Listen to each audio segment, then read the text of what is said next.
Hi, everybody. As mentioned in this week's lesson, one of the unique things about governmental accounting is fund accounting.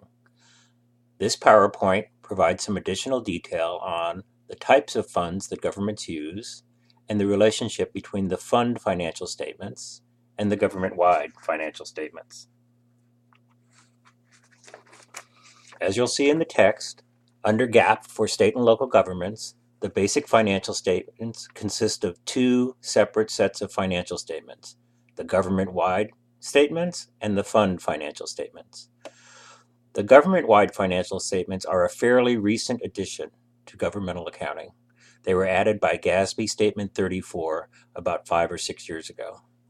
The fund financial statements are the traditional format for reporting governmental finances and have been included in governmental financial statements for many, many years. The two sets of financial statements, the government-wide statements and the fund statements, are duplicate sets of financial statements, or you might even call them redundant sets of financial statements. They report on exactly the same financial events, but in a different format, at a different level of aggregation. The government-wide statements are much more consolidated, while the fund statements are much more detailed. And in some cases, as we will be seeing, they report the same financial events using a different basis of accounting. As a result, in the coming weeks, as we start making journal entries, we will find that the same financial event will often require a duplicate set of entries, one in the funds and one in the governmental-wide activities. What are funds? A fund is an entity which is used to account for the operations of a portion of the government's activities. You might think of them like the subsidiaries of a giant multinational conglomerate. In most cases, a fund is established to account for the use of cash and other financial resources that are restricted for a particular purpose, program, or project. For instance, if a city receives money from the state for construction of a new highway, it may account for those resources, the money received from the state, in a special fund called a capital projects fund, and the money in that fund can be used only for that project. Funds generally do not correspond to the departments or other organizational units within the government. So generally you will not see a fund for the police department or the fire department, but you would see a fund for a special program operated by the police department if that program was operated and funded with restricted monies. A single government may have many, many funds. You may see in your financial statements, your government may have over 100 funds. GAAP divides these funds into the larger funds called the major funds, which are reported separately in the basic financial statements, and non-major funds or smaller funds, which are reported in the supplemental information section, which follows the notes in the comprehensive annual financial report. But all the funds are reported in the CAFR. Collectively, the funds account for all of the operations of the government. So if you added them up and consolidated them, you would get a picture of the operations of the entire government. You will see in the text and in the lessons that each fund has its own self-balancing set of accounts.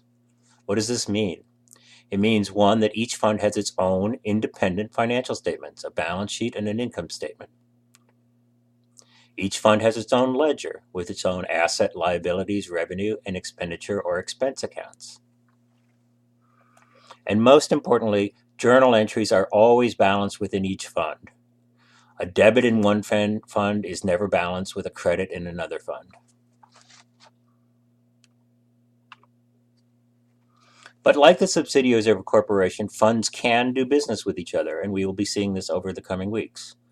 One fund may purchase goods or services from another fund. GAAP calls this a reciprocal exchange. One fund may provide cash or other financial resources to another fund on a temporary basis, generally called an interfund loan. And one fund may provide cash or other financial resources on a permanent basis. This is called an interfund transfer, or sometimes a non-reciprocal exchange. In other words, it's a one-way transfer of resources, not in exchange for anything else.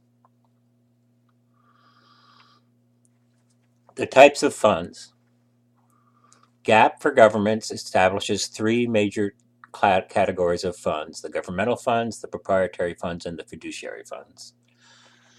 Each of these major categories has several subtypes within it. As you see, the governmental funds are divided into the general fund, special revenue funds, debt service funds, capital projects funds, permanent funds. Proprietary funds include internal service funds and enterprise funds, and the fiduciary funds include agency funds or trust funds.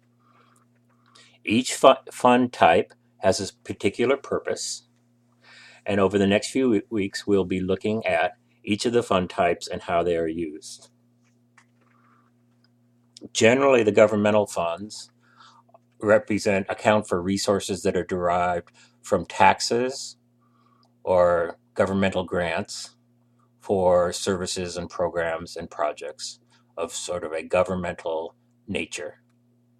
Proprietary funds account for resources that are raised primarily from user fees. So these include services that are supported by user fees. And fiduciary funds are a very special fund type and represent resources that the government holds on behalf of others, where it's being a trustee or an agency for other entities, be they private individuals or other governments. Again, we'll be looking at each of these fund types in more detail over the next few weeks.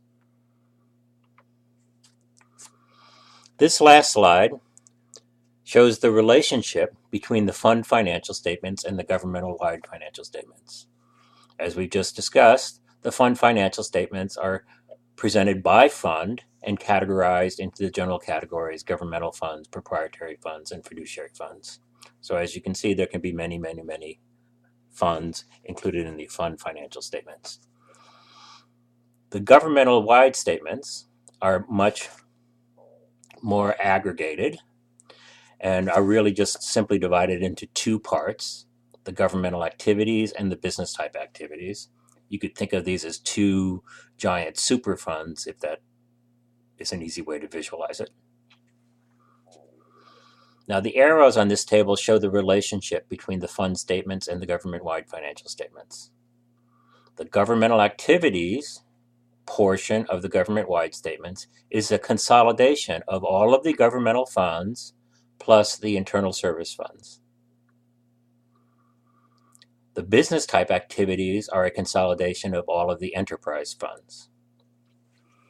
The resources that are included in the fiduciary funds are not reported in the government-wide statements. The government-wide statements are intended to give a picture of the financial operations of the government as a whole, but as we just mentioned, the resources held in the fiduciary funds don't belong to the government itself. It's simply money that is holding on for other parties. Now, you will also notice in here, the colors tell you the basis of accounting used in the financial statements for the various funds and in the government-wide statements. The governmental funds, as we will be seeing, are accounted for on a modified accrual basis and are shown in green to indicate that. The proprietary funds and the fiduciary funds are accounted for on an accrual basis. And the government-wide financial statements are all on an accrual basis. So as you can see, the process of getting from the governmental funds to the governmental activities is not just a process of consolidation, but is also a process of conversion from one basis of accounting to another. In the lesson for this week, we'll talk a little bit more about the difference between modified accrual and accrual accounting, and over the next couple weeks, we will be exploring these differences in a little more detail.